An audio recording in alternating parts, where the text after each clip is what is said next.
the fact that boards emotionally are a roller coaster ride. There's moments of total connection, moments of disconnect, much like the example she used was a marriage. That wasn't my example, if you're listening, dear. But tell us a little bit about that. What's the goal there? Yeah, absolutely, Doug. The thing is, with any relationship, you have moments where you're feeling a lot more stressful than you are when you are much more calm. When things are going well for the company, you're much more happier. You're kind of riding the wave. But there were times when stress gets in your way, and if you don't know how to manage those emotions, you become disconnected.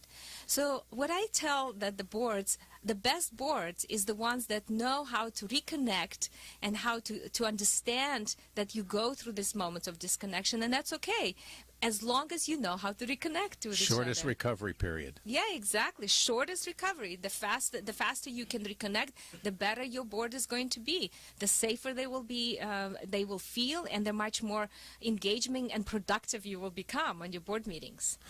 In my own experience, I can see where in cases where you've been unable to do this reconnect, where you've gone through a stressful period, and the board meeting ends, that is the wrong time to end the board meeting.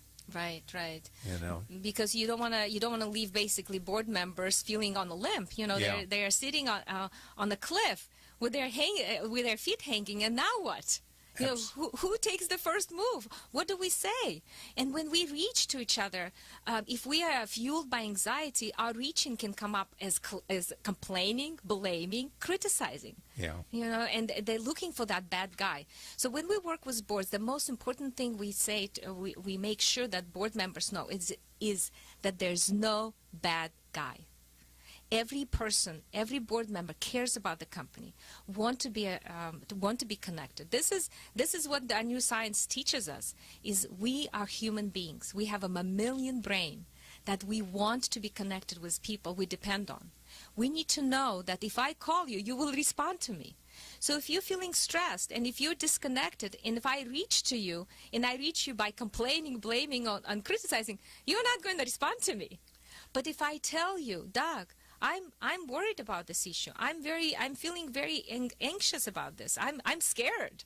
Then you come back to me and you say, well, Lola, I can help you. You know, let's talk about it. Let's see what.